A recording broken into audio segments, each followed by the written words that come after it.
Hello, and welcome again to our American slavery class. I'm David Wilkins, and this is the seventh in our series of 8.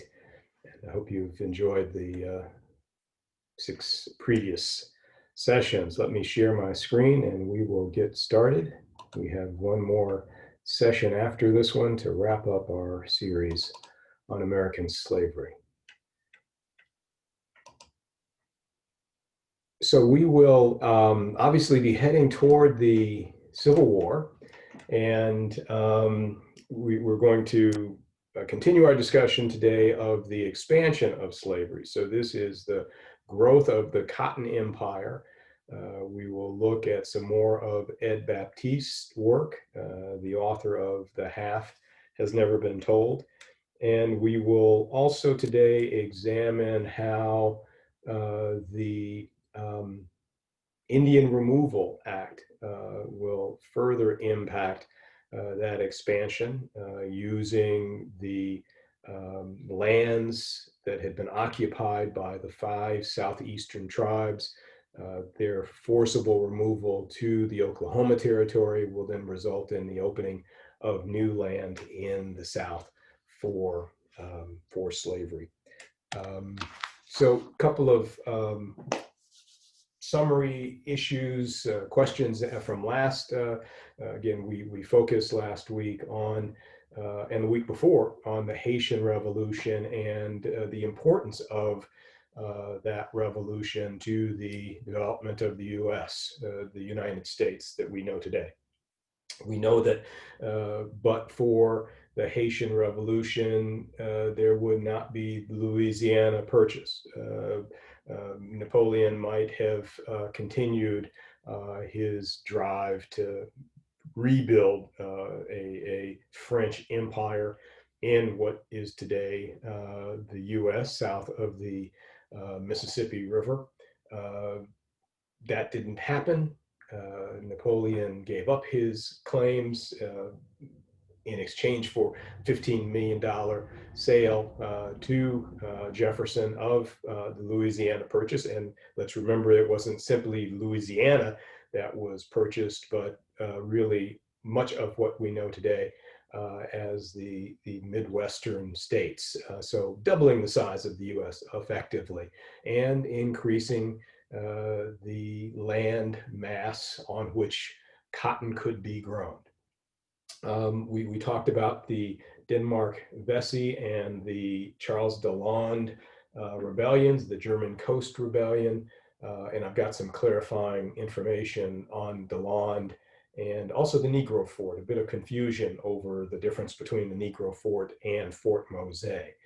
We talked about the Black Seminoles. Hope you had an opportunity to explore John Horse, the website, and the 3 Seminole Wars. Again, we're going to continue our discussion of the domestic slave trade, the movement of more than 1 million enslaved men, women, and children from the Middle South to the Lower South, again, to feed the ever growing demand for land on which to cultivate cotton. So just quickly to clarify, Fort Mose is the settlement that is north of St. Augustine. Today, again, you can still find replicas of that fort. 1680s would have been the time frame. That's different than the Negro Fort. We talked last week about the Negro Fort, which is the 1815 to 1830 period. That's located along the Apalachicola River in West Florida. So 2 different settlements of mostly enslaved Black and their Indian allies. In the instance of the Negro Fort, this fort was occupied by people of color, by natives, until destroyed by General Andrew Jackson and his forces. Again, so just so that we clarify the difference. And the German coast, the question was the source of that name. It's indeed the area in Louisiana mostly comprising St. Charles and St. John the Baptist parishes, that takes the name the German coast. Most of the settlers in that area around the early 1800s, 1720, 30, were from the Rhineland region in Germany, but they weren't all Germans. There were some Swiss and Belgian and French folks as well, but that's where the German coast takes its name. In the course of my getting answers to those questions, I went back to my files to discover I had more information on this very interesting German coast rebellion. The slide depicts a reenactment. This was carried in the New York Times, their November 9th, 2019 edition, partly commemorating the 1619 400 years of African presence in what we know today, obviously, to be the United States. And so this reenactment put together by a New York artist named Dred Scott. Don't know if he is a descendant of the famous African man who sought his freedom in the 1830s by filing suit in the North. That Dred Scott spelled D-R-E-D. This Dred Scott spelled D-R-E-A-D. Again, a reenactment, and it's an article in the Times that tells about how this evolved. And in the course, I did also find an NPR piece, radio piece. Let me just start that, and let's take a listen more on this subject. Hopefully I can get it to play. The high society plantation owners and their wives were hopping from one masquerade ball to the next, and all-night drinking parties were filled with the city's elite ruling classes. But what they didn't know is while they were partying, their slaves were plotting. On the night of January 8th, the rain continued to come down. Water coursed along the wood roofs of the slave quarters, drowning their staccato voices with streaming, rushing noise. 25 dark faces looked on as the slave driver turned rebel Charles Deslandes laid out the plan and gave some final words of encouragement. Every man assembled knew that his presence meant a near certain death sentence if the revolt failed. No slave revolt in Louisiana had ever before been successful, and the punishment for failed rebellion was clear: torture, decapitation, and one's head upon a pike. That's author Daniel Rasmussen reading from his new book. It's the amazing story of the largest slave revolt in U.S. history. It's called American Uprising, and Daniel Rasmussen joins me here in the studio. Welcome to the program. It's great to be here. Let's start out by talking about Charles Deslandes. He's really the heart of this story. This is a man who was a slave, the son of a white plantation owner and a black slave. He, by all accounts, was a very loyal slave, right? Absolutely. Charles had risen to the top of the planter hierarchy. I think partially because of his light skin, being the son of a planter, he gained more trust. So he was able to rise to the top of the plantation and become a driver. What does that mean? A driver is like an overseer. They carry the whips. They punish the undisciplined slaves. They chase the ones that escape. They hold the keys to all the locked doors. He was Andry's right-hand man. And in the eyes of many slaves... This is Manuel Andry. Yep. And it was a brutal plantation owner, as you go on to describe. Absolutely. And in the eyes of the slaves, I think Charles must have seemed like the ultimate betrayer, a man who was working with the master, who was working to oppress them. How did Charles Deslandes go from being this seemingly loyal slave driver who was presumably despised by slaves to becoming the mastermind of this insurrection?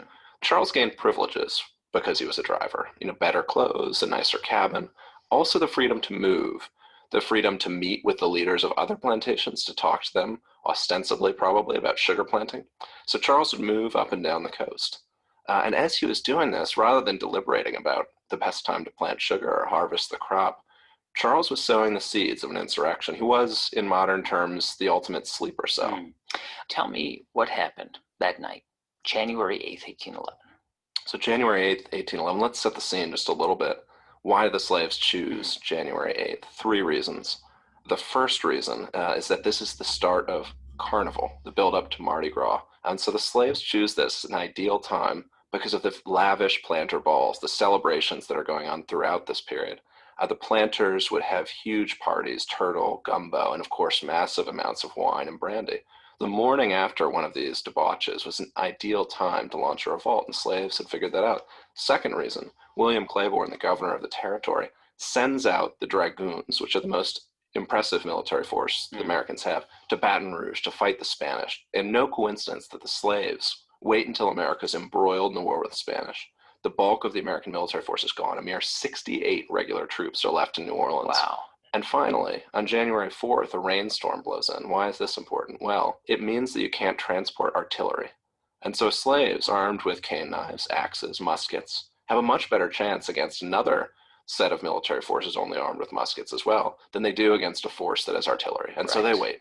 And on January 8th, Charles DeLand gathers his men, 25 men on the plantation of Manuel Andre, and they launch their revolt. They sneak into the house in the middle of the night. Manuel Andre wakes with a fright to see Charles DeLand, his driver, his trusted assistant, his loyal advisor, standing there with an axe, a plantation tool now transmuted into an icon of insurrection. And Manuel Andre is terrified, and he knows what to do, and he runs. As he runs, the slaves slice 3 long cuts into his body. And as he turns around to look back, he sees the slaves killing his son Gilbert. What happens next? The slaves break into the militia depot on Manuel Andre's plantation. They get out militia uniforms. Charles and his men put on the militia uniforms. They gather the muskets, and they start to march towards New Orleans, shouting, "On to New Orleans and freedom or death." This is a sophisticated, politically motivated armed force consciously invoking military imagery, political imagery, to say, we're no longer slaves. We're men, and now we are free.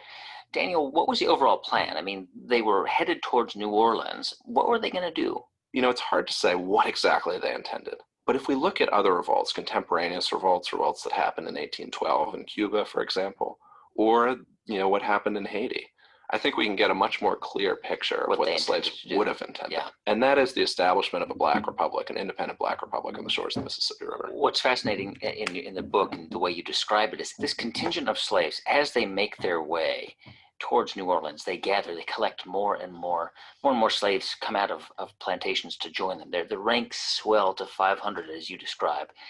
They never make it to New Orleans, and of course, we don't want to give away too much of the story. They are routed and defeated by a small contingent of American soldiers along with plantation owners. The result is bloody and brutal. What happens to the slaves who were killed and even those who survived? The planters break the slave line. On the spot, they kill between 40 and 60 slaves. They catch Charles DeLand, they chop off his limbs, they shoot him in both thighs, and they burn him alive. And then, obsessively, collectively, they chop off the heads of the defeated slave rebels and put them on poles. And they put those poles all along that path out of New Orleans, what's called the River Road. The scene from Spartacus comes to mind, in the Via Appia, where the heads of slaves are put on stakes. Daniel Rasmussen, why don't we know about this story? We know about Nat Turner. We know about John Brown. It's not too far from where we're sitting here in Washington, D.C., over down in Harper's Ferry. This was the largest slave revolt that we now know of in American history, but we haven't known much about it since now. It's shocking. It's one of the most significant moments of political amnesia in our nation's history. The largest slave revolt, and today, here in January 2011, is the bicentennial of the revolt. And yet, this story is almost entirely absent from the textbooks and the history books. Why? As soon as it happened, the planters, first of all, killed 100 slaves, put their heads on poles, and then they sought to write the slaves out of history. They described them as criminals, as brigands in their language, and they say that the revolt was quickly and easily suppressed. They describe the trials, and they say, we sentenced these brigands for their crimes. What they don't say is the real story. Because in their minds, the planters need to sanctify the violence that they've just committed. And so they want to portray themselves as just, as righteous, and the slaves as guilty, as criminal. They cannot acknowledge that the slaves were anything more than criminals. If they acknowledge that the slaves are not property or not chattel, but are people with real political ideals, that begins to undermine everything they stand for. It undermines the entire ideology that underlaid slavery. That was your intention. I mean, I've read that you actually wanted people to know about this story of heroism, another side of slave history. Yes, too often I think when we think about slavery, we feel guilty and ashamed and depressed. And we think of the slaves as victims. But the slaves were more than that. These were heroes. These were men that fought and died for their beliefs in freedom and equality. What I'm trying to do is not only bring their story to tell you about Charles Delande, about Cook, about Kwamana, but to think about these enslaved men and women as people who contributed to American history, who fought and died for their beliefs, and who were brave and heroic. That's Daniel Rasmussen. He's the author of the new book, American Uprising, The Untold Story of America's Largest Slave Revolt. Daniel, thank you so much for coming in. Thank you. Okay, again, an opportunity to reflect on Charles Delande, and as Rasmussen says in his book, the need for the enslavers to undermine this attempt to defend the ideology on which slavery was based. So to again wrap up our talk about the expansion of slavery using Ed Baptiste, the half has never been told. He addresses three really important, as he calls them, 20th century assumptions, but first asks the question, after, again, thinking about the data that we reviewed last week on the, not simply the expansion and growth and the capital appreciation from the expansion of slavery, but the productivity of the enslaved men, women, and children themselves. Baptiste says, once enslavers had the cotton gin, how then did enslavers produce or have produced by other hands as much cotton as the cotton gin could clean? So he's challenging, criticizing historians for their failure to really look at the process from the perspective of the black hands that made it work. The gin was a crafty invention, but what the gin did was to remove the roadblock, or the stumbling block, if you will, in the process, and allowed more cotton to be grown. But that cotton could not have been cultivated without the hands, men, women, and children, to produce it.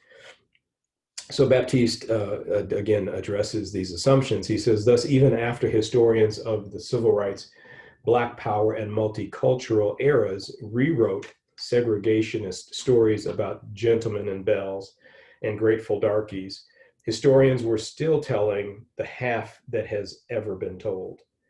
For some fundamental assumptions about the history of slavery and the history of the United States remains strangely unchanged. The first major assumption is that as an economic system, a way of producing and trading commodities, American slavery was fundamentally different from the rest of the modern economy and separate from it. Stories about industrialization emphasized white immigrants and clever inventors, but they leave out cotton fields and slave labor.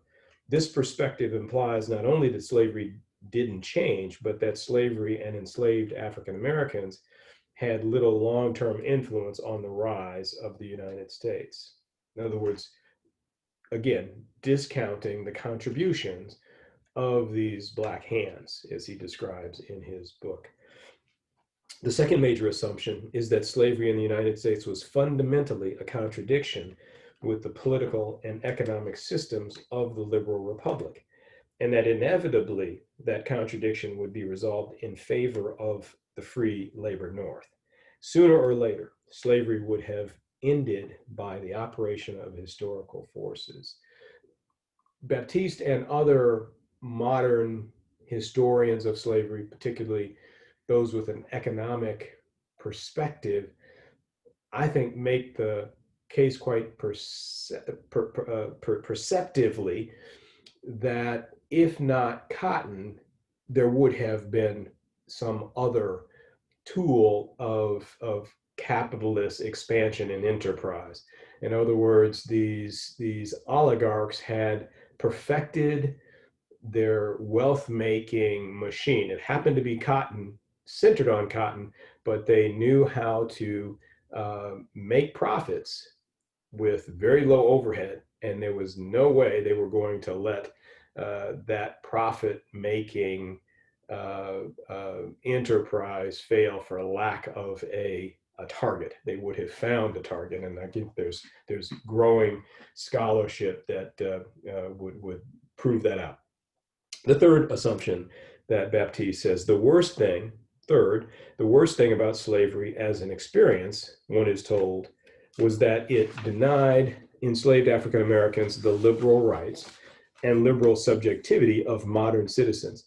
It did those things as a matter of course and as injustice that denial ranks with the greatest in modern history. But slavery also killed people in large numbers. From those who survived, it stole everything. All these assumptions, Baptiste goes on to say, led to still more implications, ones that shape attitudes, identities, and debates about policy. If slavery was outside of US history, for instance, if indeed it was a drag and not the rocket booster to American economic growth, then slavery was not implicated in US growth, success, power, and wealth. Therefore, none of the massive quantities of wealth and treasure piled by the economic growth is owed to African Americans. Surely, if the worst thing about slavery was that it denied African Americans the liberal rights of the citizen, one must merely offer them the title of citizen, even elect one of them president to make amends. Then the issue will be put to rest forever. That is the thinking, I dare say, of most Americans, that we fought the Civil War, that we changed the Constitution to ensure that we passed civil rights laws to guarantee freedom and liberty, and we've done all that was required to be done. And as Baptiste, I think, would say, that completely ignores the economic contributions, unpaid for, excuse me, that led to the wealth and treasure, as he refers here. So when you hear the argument that we don't really need to study slavery, that we don't need to look back, only look forward, you have to question the underlying motive of that position, I believe. Okay, so I said that I want to try to include more in my American slavery teaching about the slavery, the other slavery, the enslavery of indigenous peoples, particularly in North America. And this is covered superbly in Andres Resendez's The Other Slavery, the uncovered story of Indian enslavement in America. He makes three very important points. Again, Native societies practiced enslavement. We made this point from the very beginning, whether we were talking about ancient Greece, Rome, all societies enslaved other people, some of their own people, and often their captives in war. So whether it was debt related, it was punishment for crime related, it was again the result of one having been on the losing side of a war, all societies enslaved. Resendez makes the very important point that, like all of those other societies, indigenous enslavement, so where indigenous Indian native peoples in America engaged in slavery, it was not hereditary. In other words, not passed on to one's children. It was not, it was changeable, and it was not race-based. So these are the three key characteristics of slavery as developed in the 17th and 18th, 19th century US. Hereditary, passing on from mother to child; unchangeable, your status was perpetual; and race-based. That would not become an element of the enslavement of indigenous Americans of others until contact with Europeans, and then the relatively small number of Indian enslavers would adopt the American style. That had not historically, traditionally been how indigenous peoples pre-contact would treat those they enslaved.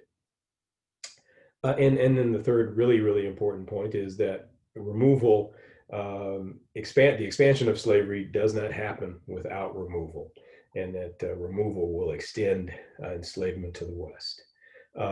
In his book, he goes on to talk about, again, the fact that Europeans enslaved indigenous peoples, the Spanish, the English, the French, the Dutch, the Mexicans, the Americans, all engaged in enslaving indigenous peoples. The experience of indigenous enslavement in North America was primarily focused on silver mining in the Southwest. And so in the 16th, 17th, and 18th century, the focus was always on gold if gold was available, but it really turned to the silver mining. And Resendez makes the very important point that silver mining was horrendously toxic, and that life expectancies were perhaps as short as those of sugar folks, enslaved people working on sugar plantations in the Caribbean, as we've discussed. He makes the point that while the Spanish crown had banned enslavement of indigenous peoples as early as the mid 1600s, the enslavers, the European and Indian enslavers, because again, Indians would enslave their own, would also enslave Africans, would find ways around that Spanish ban. In the U.S., the historian Blackman talks about slavery by another name, debt peonage, contract labor. All of these devices would also be used in the enslavement of native peoples.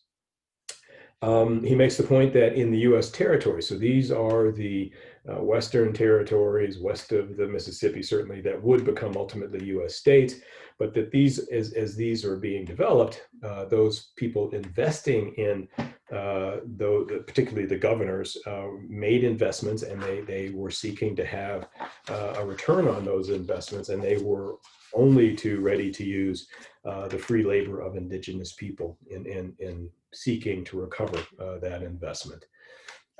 He talks a great deal about the five southeastern U.S. tribes: the Cherokee, Choctaw, Chickasaw, the Creek, and the Seminoles. We talked about the Seminoles last week, the Black Seminoles, John Horse, and that story.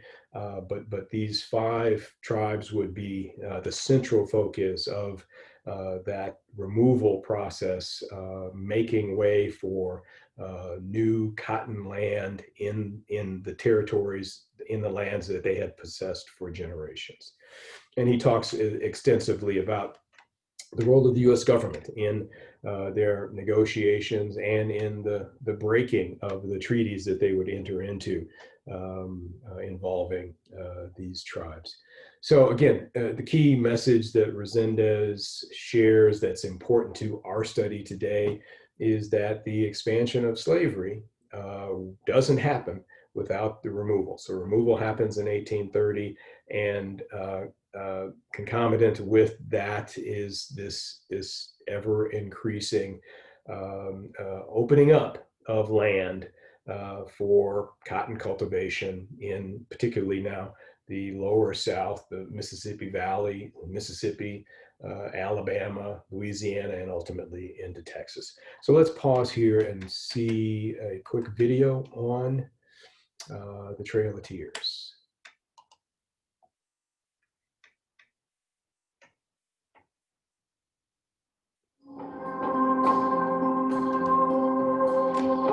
The promises of the United States government were that if the Cherokees, the Creeks, the Choctaws, the Seminoles, the Chickasaws could somehow assimilate ways of living that were more like their white neighbors, that they could be the political and social equal of their white neighbors. Literally, Thomas Jefferson once assured the Indian leaders in a speech that he believed they could become the equal of white people. You will unite yourselves with us, President Jefferson said. Join our great councils and form one people with us, and we shall all be Americans.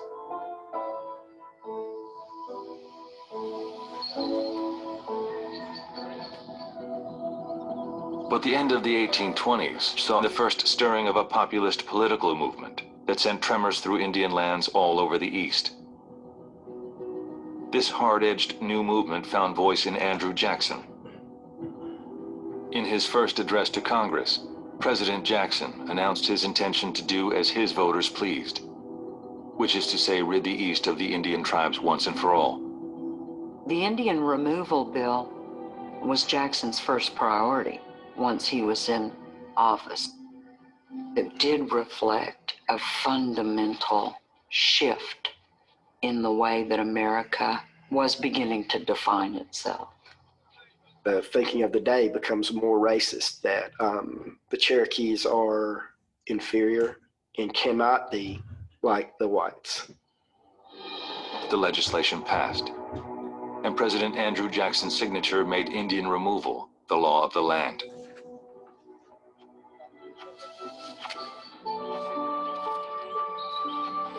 The people are told they have 2 years to remove themselves peacefully with support from the federal government, supplying and make sure that they get their payments. And only a handful of people leave. They continue planting their fields and making improvements on their farms. That was their land. They weren't going to leave.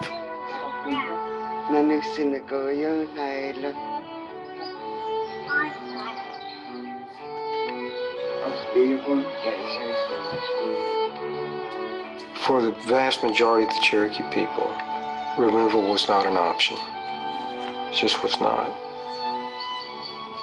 They couldn't comprehend removal.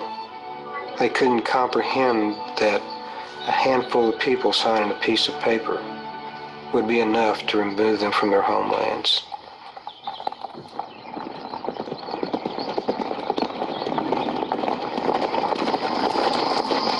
On the morning of May 26, 1838, 3 days after the removal deadline, federal troops and state militia began what they called the Assembly of the Cherokee people. Everything that wasn't actually on the person now belonged to the state. And they were forced out into yards and onto the roads with whatever they had on their back. It was early December before the final group began the 850-mile trip. By then, the long line of Cherokee travelers stretched from Illinois into Kentucky, unbroken in places for 3 miles.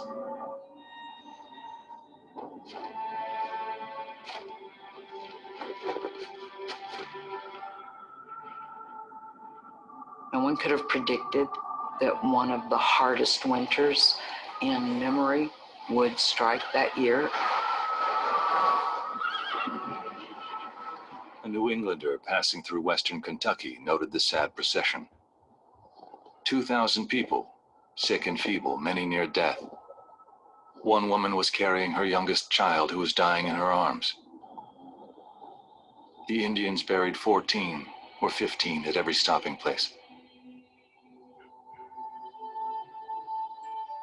The United States gained a lot of land,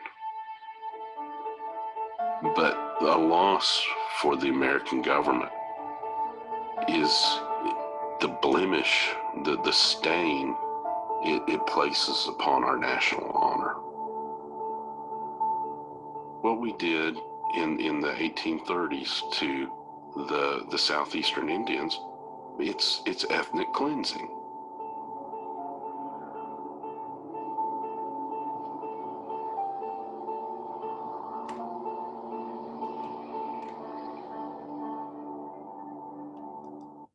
So again, keep the thought in mind as Resendez says, without that removal, the expansion doesn't happen. And clearly, the planters, the oligarchs were intent on expanding the land for more cotton cultivation. One other book that I think describes this era so well, Joshua Rothman's Flush Times and Fever Dreams, again, focused the story of capitalism and slavery in the age of Jackson. Andrew Jackson is a pivotal figure in this saga. And so let me read a passage from Rothman's book that describes the 1830s and what's happening in the lower Mississippi Valley and its impact on not just indigenous peoples, but on enslaved people who will now be occupying this land for cotton. Rothman says in the early 1830s were stirring times for many Americans. They lived in a country enjoying material prosperity and expansive growth, the likes of which had not been seen since the years right after the War of 1812. These were flush times, and the sense that nearly anyone might dip into a virtually limitless pool of money and acquire credit with few questions asked made for a heady atmosphere. Countless Americans dreamed that anything was possible for those willing to hustle. No part of the country was more flush than what was then its southwestern frontier, because western Georgia, Alabama, Mississippi, and eastern Louisiana possessed some of the most fertile soil on the continent for cotton growing. With the demand for the crop from the textile industries practically insatiable, and average New Orleans prices for it increasing by 80% during the first half of the 1830s, the forced removal of tens of thousands of Native Americans from millions of acres of prime southwestern cotton land dovetailed with the federal provisions that set initial prices of public land at just $1.25 an acre to create a frenzy of migration, investment, and agricultural production. Already vital to the American economy by the start of the 1830s, over the course of the decade, cotton crops accelerated national economic development, furthered the rising position of the United States as a global power, and cemented cotton's place as the most significant commodity on earth.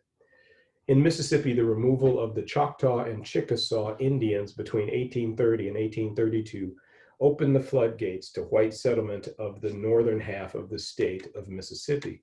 The national government sold more than 1 million acres of public land in Mississippi in 1833 alone, twice as much as it sold in any other state. In 1835, the government sold nearly 3 million acres, which was more public land than had been sold in the entire country just a few years earlier. Capital came pouring into Mississippi as well. The number of banks incorporated in the state from 1 to 1829 to 13 in 1837. Most had multiple branches, and their collective volume of loans bulged from just over 1 million to more than 15 million, seemingly with good reason. The nearly 75,000 white people who moved to Mississippi between 1830 and 1836 doubled the state's white population and provided an eager market for that money. Moreover, their ability to pay back what they borrowed appeared beyond question.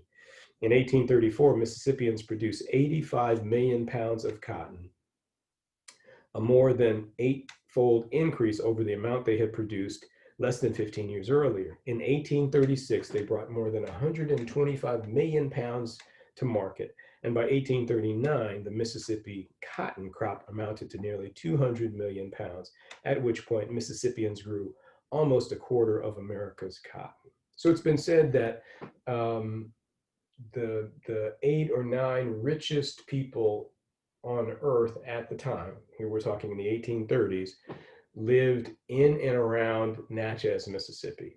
Large plantations, big growers, and this would explain the kind of massive, expansive growth that Rothman describes. Now, he's also describing the aspirations of many poor whites seeking to find their wealth in this booming economy. And he tells the story of Virgil Stewart and what I've called the Great Slave Rebellion of 1835. If you've never heard of the Great Slave Rebellion of 1835, it's because there is no such thing. It is simply a part of the fever dreams that Rothman describes. So he tells the story of Virgil, a failed cotton farmer entrepreneur from Western Tennessee, who realizes that the wealthy are in fact in control, and that his chances of becoming wealthy would be greatly improved by cozying up to some of these wealthy planters. So he indeed meets a wealthy planter in 1835, a planter who has suffered some losses to his enslaved people as property, and he's got his eye on a gentleman named John Merrill. Merrill has a reputation of being somewhat of a scoundrel, and this wealthy planter's son is planning to go after Merrill. And Virgil Stewart, again, trying to enamor himself, ingratiate himself with this planter, agrees to accompany the planter's son on this trek to find John Merrill. The son never shows up, but Virgil Stewart proceeds nevertheless. He finds Merrill, gets to know him over the course of a couple of weeks of traveling together, and then returns to the wealthy planter to, in fact, disclose, I found Merrill, and indeed I've seen him in possession of some of your enslaved people, as you've described it. So, again, pursuant to Stewart's desire to get close to this planter, Merrill is arrested, and then Virgil Stewart begins telling this tale, this story of having tracked down John Merrill, but he adds to the story, and his story over time will grow to reach really outrageous proportions. He will tell the story of having encountered Merrill in the presence of 1,000 white men who are working in leagues with Merrill, and he then describes this unbelievable plot of this 1,000-man army of white men led by Merrill, who are going to first foment an uprising among enslaved peoples. Once that uprising has taken off, then these white raiders will in fact come behind in the midst of the chaos and will rob the banks of all of this money that Rothman has described, and rob the plantation houses that will certainly be vacated as the wealthy run from the marauding black uproar. This is not true. Obviously, there is no 1,000-man Merrill army. Merrill is in jail. In fact, by this point, he's dying of tuberculosis or some disease. Virgil Stewart continues to tell this story. He actually publishes a pamphlet describing this threat, and it spreads from Mississippi to Tennessee to Florida. In fact, in Madison County, Mississippi, the story takes such hold that the authorities begin to vigorously investigate. Indeed, they begin torturing some of the neighborhood enslaved people who have been said to have been overheard plotting. And Rothman reminds us that when you torture people, they tend to tell you what you want to hear, so the torture will end. So they start to then implicate other enslaved people, and these enslaved people are tortured. Ultimately, they start to implicate white people, poor white people, and so you have this sort of Salem witch trial mentality that's spreading around Madison County, Mississippi, and indeed beyond the borders of Mississippi. And people, there are investigations taking place, people are being tortured, people indeed are being executed and hung, believed to be a part of this Merrill band. This thing will blow up into, it's being reported in all of the newspapers, and it's created a great roar, all to find out none of it was true. Merrill will die in prison. Virgil Stewart will mishandle all of the monies that he has managed to gain. He will die a poor man, and this story will ultimately die out once the governor steps in and ends these illegal investigations, but not before. Hundreds of people are tortured, and many more, several more are murdered. So this, again, is just a reflection of the extraordinary environment into which this frontier for cotton emerges and will continue to drive the growth and the expansion of slavery. I call it a hierarchy of terror because essentially you have these white planters so concerned.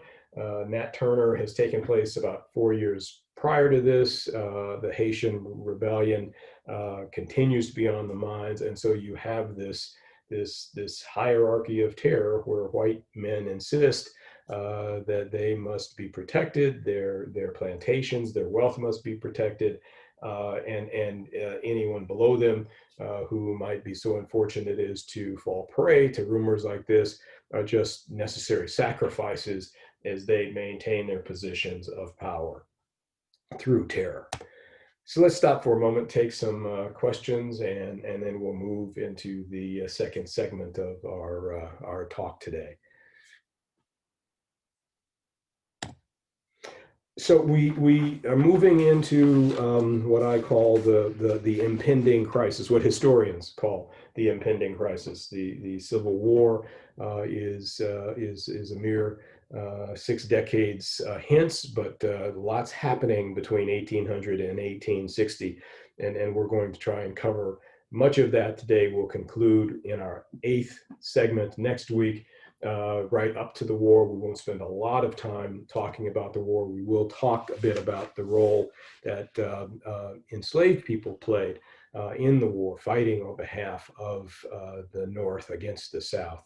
But let's begin a quick review. We've talked about, and I'm just highlighting, again, the I think, most pivotal events over this 60-year period.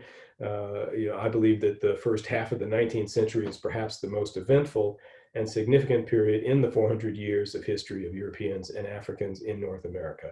But we've only got a short time, so I'm going to just highlight what I think are the key events for our purposes. We've talked about the Louisiana Purchase, 1803, that again doubles the size of the U.S. We've talked quite a bit last week about the forced migration of enslaved people from Mid-South to the Lower South to feed this ever-growing demand for cotton. Will ultimately feed that growth in population through natural increase to about 4 million men, women, and children at the time of the Civil War. The international slave trade will reopen shortly between 1804 and 1808. The Missouri Compromise we covered last week, that's the entry of Maine and Missouri, and a compromise that was designed to prevent the expansion of slavery beyond the 3630 line. But we will find that this compromise, like all of the compromises, will not be enough to avoid the war. Talked about Denmark Vesey and his attempted revolt. Mexico is going to abolish slavery in 1829 and is actually going to contribute to the ultimate war. The U.S. will fight with Mexico because, again, they are certainly the southeast, the southern states want to expand slavery. They want to move slavery as far west as possible. Mexico stands in the way, and we will see a war that will end, again, double the size of the U.S. David Walker's appeal, I'm going to spend some time on that today. A true Black patriot who, through this appeal, is encouraging uprising against slavery. Talked about the Indian Removal Act, the colored conventions. I'll talk about William Garnett and Frederick Douglass in today's session. The Underground Railroad, hopefully you're familiar with the series of stops leading to ultimate freedom for enslaved people in the North and in Canada. William Lloyd Garrison is perhaps the best known white abolitionist and radical abolitionist at that, publishes his Liberator paper in 1831. Nat Turner we've talked about. We'll show a short video on Turner, hopefully you've seen the Nat Turner movie that I believe 4 or 5 years ago was released to national acclaim. The American Anti-Slavery Society, formed in 1833, and it will be that society and its adherents that will press the abolition issue and create great tension again between the pro-slavery forces in the South and the anti-slavery forces led by the abolitionists in the North. Continuing our timeline, in fact that tension, that hostility between the North and the South is reflected in what's going to be an anti-abolition gag rule passed by the U.S. Congress in 1836. No discussions. The Amistad Slave Rebellion also having great impact. Another very, very important example of the resistance of African people to the enslavement. Sin Q, the leader of a group of 45 or so Africans taken off the coast of Senegal. They will successfully take over the Amistad and attempt to force the pilots to sail back to Africa. Not being navigators themselves, they will end up off the coast of New York. There will be a trial, and they will ultimately be freed and allowed to return to Africa. Former President John Quincy Adams will very eloquently argue on their behalf. Prigg versus Pennsylvania, a very important Supreme Court case. We won't cover in detail, but again, there's an even more important case we'll cover in a moment, the Dred Scott case, all attempting to interpret the meaning of the 14th Amendment. Henry Highland Garnett, I mentioned, will give a call for rebellion that will be opposed by Frederick Douglass in this convention that we'll speak briefly about. I mentioned the war with Mexico. Douglass will publish his own anti-slavery paper. The North Star will be his voice that we will hear ringing out throughout the 19th century, early part of the 20th century. The Seneca Falls suffragette movement will meet 1848, and indeed Douglass will be the only man invited to speak and participate with that group. Harriet Tubman, a well-known leader of the Underground Railroad. Again, we've got a short clip, which I won't show. Hopefully you've seen. Again, the popular 1919, I believe, was the release of the Harriet movie. The Compromise of 1850. We will take a few minutes, look at a video that covers this really, really important. Some would say the sort of last straw before the secession in 1860, the election of Lincoln, but it is the last effort that Congress will make to assuage the desires of the Southern planters and try to keep some balance between the North and the South in the expansion of slavery. It will not succeed, and obviously war will follow. We'll comment briefly on Sojourner Truth, perhaps the best known Black abolitionist, advocate for women's freedom, human rights, and she will give a great speech at one of the early meetings of the women's movement, the anti-slavery movement. Harriet Beecher Stowe's Uncle Tom's Cabin will be published in 1852, telling the story of the degradation of slavery, and will be the best-selling book reprinted across the globe. Stowe will meet Lincoln at some time early part of the war, and he will refer to her as the little woman who wrote that book that started this war.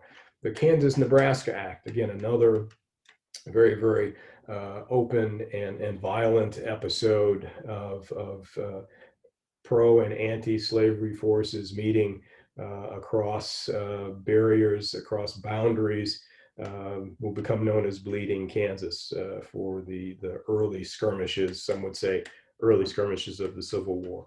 Margaret Garner is a heartbreaking story, 1856, a family that escapes across the Ohio River, hopefully to be free, only to then be recaptured, and not wanting her children to be born, to be raised, to be returned to slavery. She will slit the throats of 2 of them, and the third will be lost in the riverboat ride back to slavery.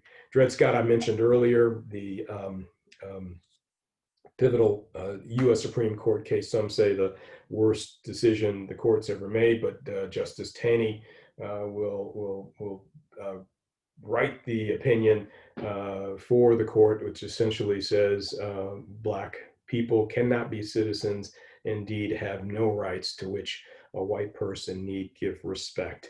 So again, a faithful decision, perhaps again another nail in the coffin of liberty, and another step toward the inevitable war that's to come. John Brown's raid on Harper's Ferry, another example of resistance, this time led by very, very staunch anti-slavery leader who will lose his life, but will send again more fear in the hearts of the enslavers, and will be great press for the abolition cause. Lincoln's going to be elected in 1860. The South will secede, the war will proceed, and ultimately the enslaved people in the seceded states will be released, and slavery will be abolished with the 13th Amendment. We'll touch on all those very briefly, but let's jump right in to this discussion leading up to the war, and we will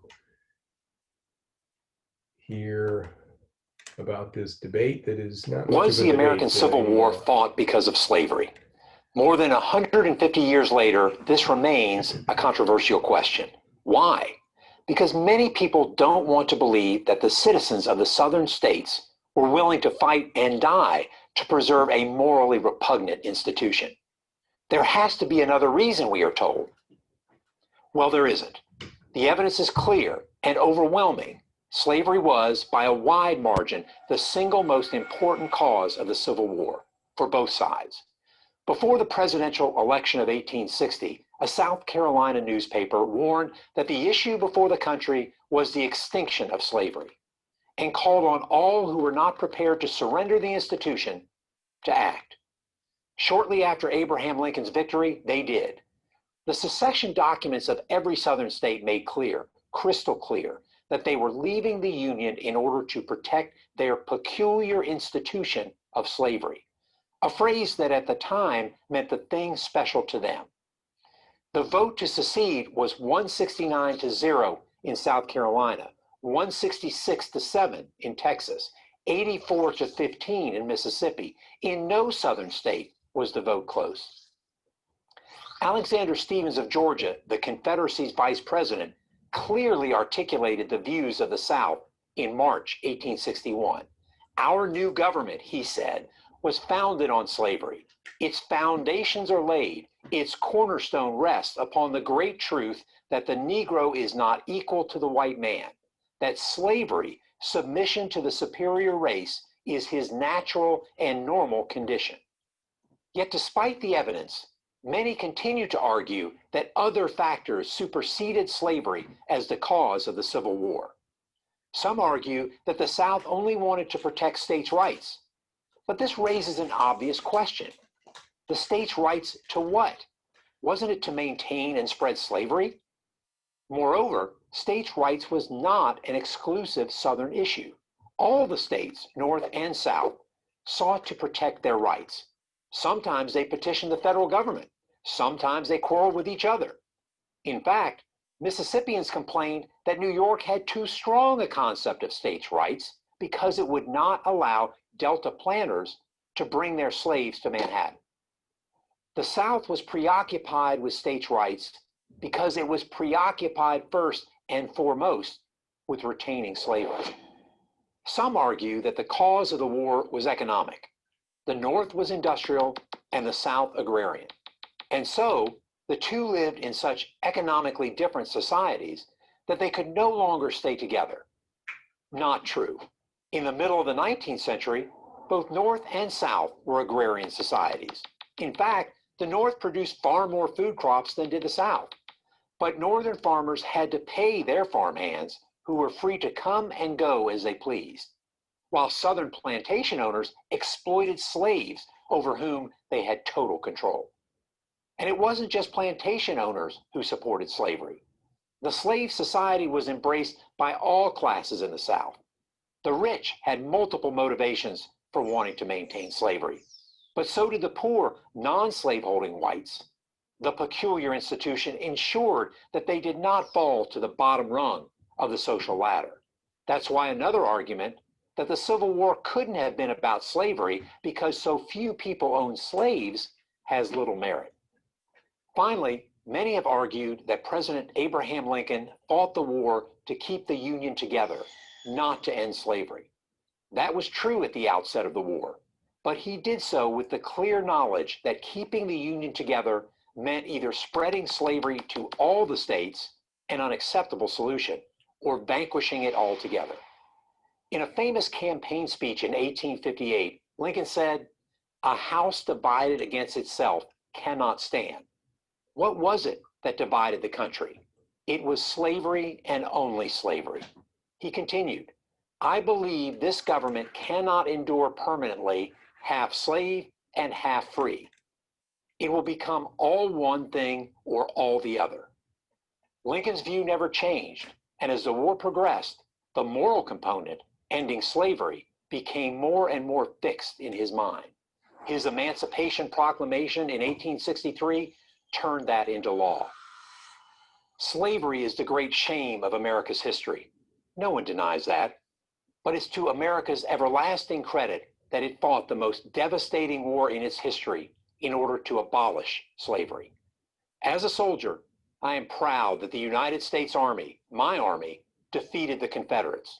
In its finest hour, soldiers wearing this blue uniform, almost 200,000 of them former slaves themselves, destroyed chattel slavery, freed 4 million men, women, and children from human bondage, and saved the United States of America.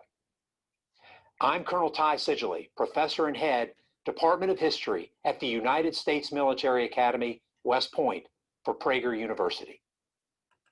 Join Prager University. I choose this Click here to particular clip. There are many on the Civil War and slavery, and to me it is the most accurate, precise, to the point. You simply need to read those secession documents that he referred to, reference Alexander Stevens's speech, and I'd say look at Lincoln's second inaugural address, 1864, after the war, where he speaks specifically about the slavery as he says, all knew slavery was somehow the cause. And then lastly, for me, the sort of post-war argument that would lead to the whole lost cause mythology is premised on all of the faulty arguments that the professor breaks down. The lost cause, again, is this after the war, after the Civil War period, that it was really just an unfortunate dispute among cousins that it's now been resolved and we can get back together, and that indeed it was an honorable undertaking. We just had different views. No, it was about the South's desire to continue using the unpaid free labor of Black men, women, and children. That's what the war was, and history, I think, and most historians today would say that's no longer an argument that reasonable historians would make. The war was about slavery. Okay, let's move here quickly. So the I said the abolition movement becomes increasingly important, and the radical or the immediatist abolitionists, those who were not willing to continue waiting, would become predominant in the movement. Colored conventions would play a role before this period, throughout the pre and post Civil War period, and I'd argue today continue to be. These are meetings of Black people, meeting in convention to discuss, resolve, vote on issues of importance. And there was no issue more important than anti-slavery. This is where you would find the debate between ultimately Frederick Douglass and Henry Highland Garnet over the violent overthrow of the enslaver. We've talked about Denmark Vesey. David Walker's appeal. Let me speak to that for a moment. So David Walker, the son of a free Black woman, therefore, at the time of his birth, 1796 or 97, he is also free, will grow up in and around Wilmington, North Carolina, and will witness horrendous acts of violence against Black people that will drive him north, and he will end up in Boston, ultimately, where he'll become run a clothing store, own a clothing store, but also become an associate of prominent Black activists, and by the early mid 1820s, he will become one of the most outspoken Black leaders for abolition, the battle against slavery. He'll publish his appeal in 1829, and it's quite remarkable, really. He will use his role as one of the contributors to Freedom's Journal. This is the first African-American newspaper published out of New York, is the basis for his appeal. He will publish it again, as I said, in 1829, and he will use his clothing business. What Walker will do very smartly is to sew copies of the appeal into the jackets of his sailor customers. He's working on the Boston Harbor, near the Boston Harbor, and then these tracts will find their way. The appeal will find its way into the South, and will be, as you can imagine, a great concern to the enslavers. In fact, there's a $10,000 reward on Walker's head. And when his friends urged him to move to Canada because people were seeking him out, he is reported to have said, "Somebody must die in this cause." He says, "I may be doomed to the stake and the fire or to the scaffold tree, but it is not in me to falter if I can promote the work of emancipation."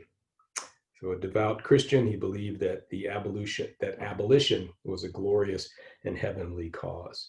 Let me just read a passage from his appeal that isn't particularly the most fiery part, but it does challenge one of our founders, and I think you'll recognize that in this short passage. He says, "I call upon the professing Christians, I call upon the philanthropists, I call upon the very tyrant himself to show me a page of history, either sacred or profane, on which a verse can be found, which maintains that the Egyptians heaped the insupportable insult upon the children of Israel by telling them that they were not of the human family. Can the whites deny this charge? Have they not, after having reduced us to the deplorable condition of slaves under their feet, held us up as descending originally from the tribes of monkeys or orangutan? Oh my God," Walker continues, "I appeal to every man of feeling. Is not this insupportable? Is it not heaping the most gross insult upon our miseries because they have got us under their feet and we cannot help ourselves? Oh, pity us, we pray thee, Lord Jesus Master. Has Mr. Jefferson declared to the world that we are inferior to white? whites, both in the endowments of our bodies and our minds. It is indeed surprising that a man of such great learning, combined with such excellent natural parts, should speak so of a set of men in chains. I do not know what to compare it to, unless like putting one wild deer in an iron cage where it will be secured, and hold another by the side of the same, then let it go and expect the one in the cage to run as fast as the one at liberty. So far, my brethren, were the Egyptians from heaping these insults upon their slaves, that Pharaoh's daughter took Moses, a son of Israel, for her own, as will appear by the following. He says, see your declaration, Americans.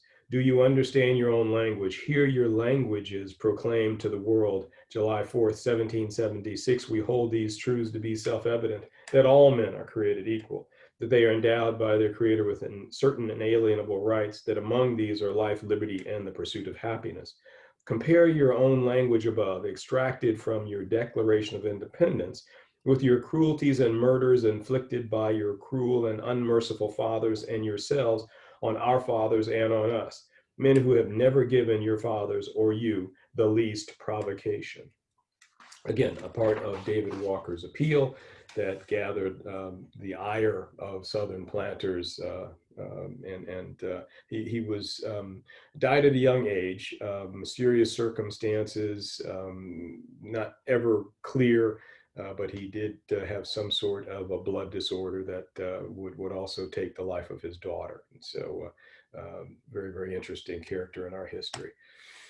The Underground Railroad made reference to William Still would be one of the leaders of that project. And let's see if we can fit in the quick video clip on him here.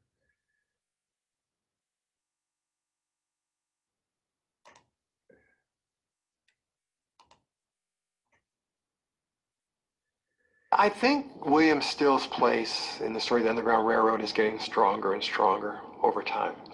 That as people read his book and learn more about him and the story of his family, then I think there's a great growing recognition about how important a role he played in all this.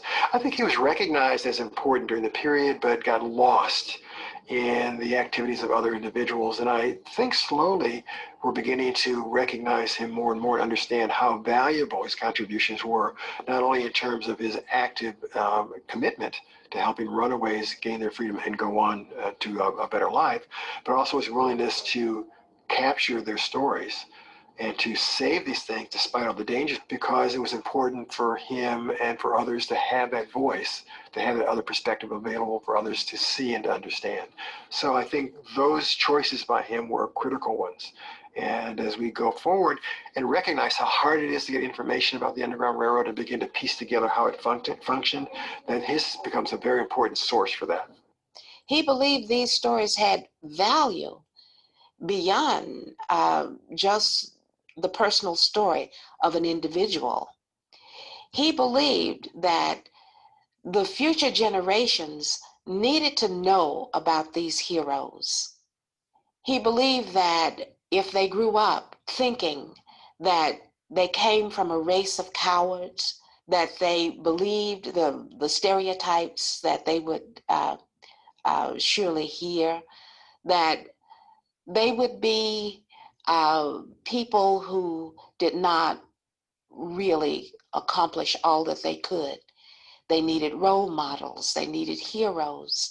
And here were the most heroic people that he could imagine, without any better counterpart in history. And so he wanted these stories for the future.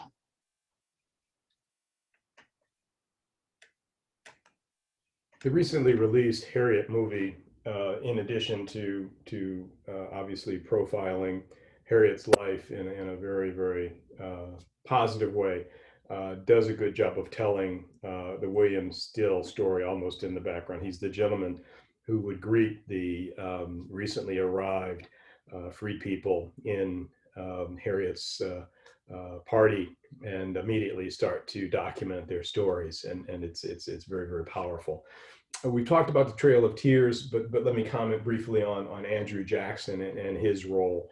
I mean, we've seen Jackson and his intrusions in Florida to destroy the Maroon communities in the earlier part of the century, he only becomes a more important personage in the destruction of Native communities and the murder of enslaved peoples, all in the interest of expanding the Cotton Kingdom.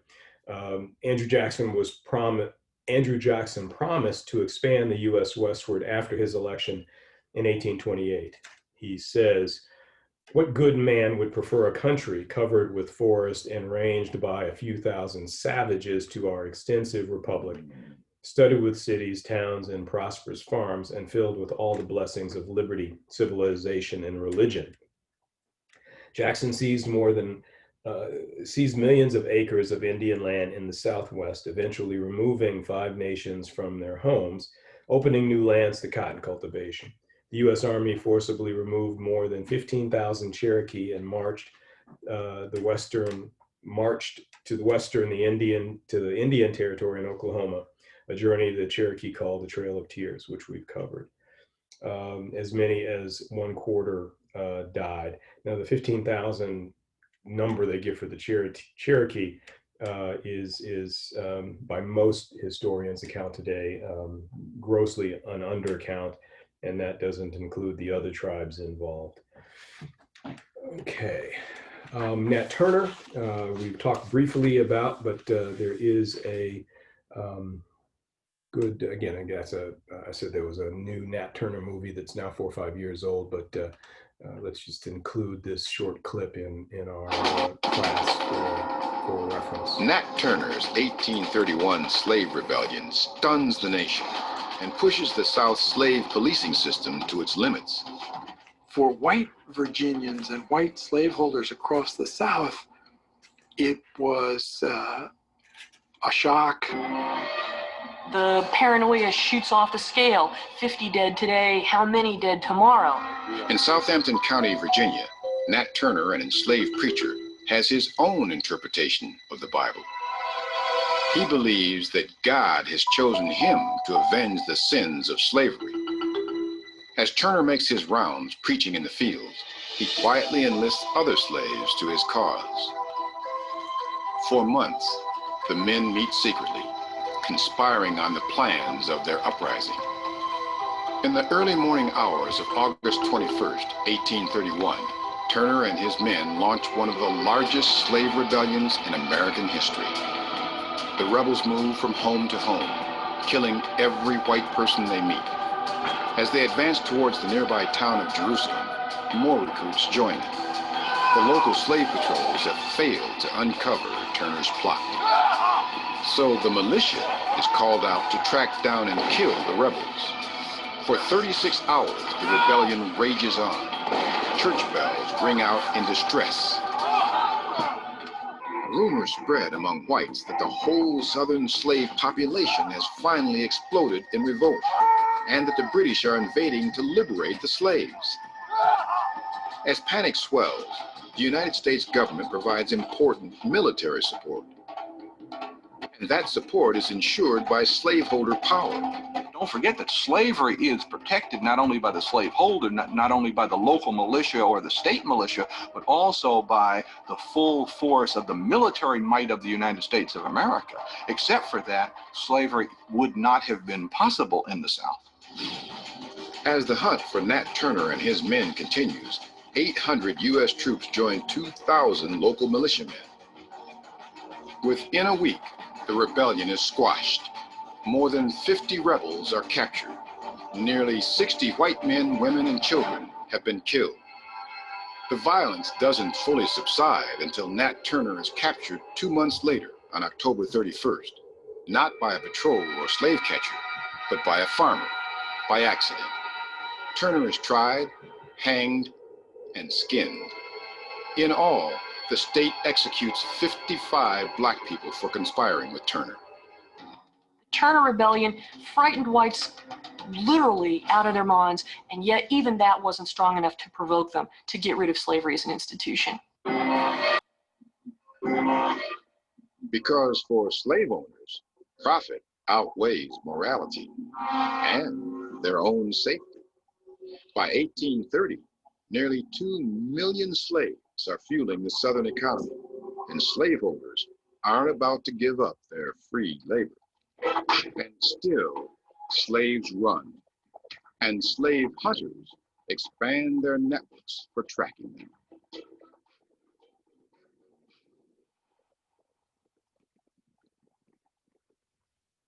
So again, the clip's a good one. What now, 4 or 5 year old Nat Turner movie obviously does a better job, more expansive job telling the story. But it was again the planters' worst nightmare, Nat Turner and rebellions like Nat Turner that would drive the attention. And remember again our discussions of the protections built into the Constitution for slavery, the insurrection, the ability of the federal government to raise a militia was ever present and would obviously be used here and used whenever in order to protect the South's interest in slavery. Quick reference here to the gag rule, just as a further indication of the tense relationship, the increasingly tense relationship between the North and the South. Congress will ban discussions of abolition on the floor of the U.S. Congress at the time, as an indication of how close to war the country was moving, almost inevitably, as we know it would. And then I mentioned the Amistad Mutiny, 1839, another very dramatic instance of slave resistance.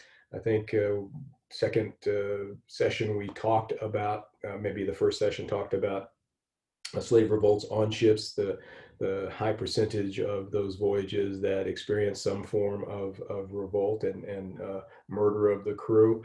I mentioned the National Legal Conventions. Again, this was really an American practice of meeting in convention, either to form a new constitution or as various states would be brought into the Union, conventions would be convened to build the new state, to write the Constitution. And even after the war, with the reintroduction of states, reconstructed states, conventions were common. So Black folks, free and enslaved, were meeting in convention. In this particular case, you have this debate between Henry Highland Garnett and Frederick Douglass. Garnett would issue his call to rebellion, and Douglass would follow with a repudiation. As it turned out, the convention would support Douglass over Garnett, but Garnett's call to rebellion would remain in the ears of the hearers for some time to come. One last quick video, this short piece on the Mexican War. Main point here is making more land for cotton.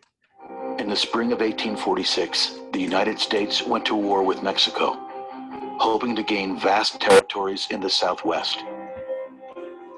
Abolitionists bitterly opposed the war as an attempt to expand slave territory, but they were swept away by a national tide of patriotic enthusiasm. The Mexican War ultimately increases the size of the United States by virtually 100%. It almost doubles the size. And the big question is, what are we going to do with all this land acquired from Mexico? Slave owners wanted it all to be slave territory. Anti-slavery Northerners all wanted it to be free territory. The Mexican War unshucked slavery. It just took it out of its shell. All those efforts to contain this issue couldn't work anymore. While Southerners saw the expansion of slave territory as a guarantee that the institution would continue to thrive, Northerners viewed those plans as a conspiracy to build a true slave empire. David Blythe says it unshucked slavery, and that's a good way to view it. Again, much like the Louisiana Purchase, new lands are now open for enslavers, for the oligarchs to increase their wealth. And now you have all of this new land in the Southwest Texas to California. And how are the anti-slavery Northerners going to hold back the demands of the Southern states and their planters to allow more cotton to be grown, more wealth to be amassed, more enslaved men, women, and children put to the lash to that end. So that concludes our seventh segment. We will conclude the eighth here next, and hopefully you'll join us for that, and we will take this study up and through the Civil War, again focused on the role of free people of color and enslaved people in fighting for their freedom and gaining it. Thank you for joining us.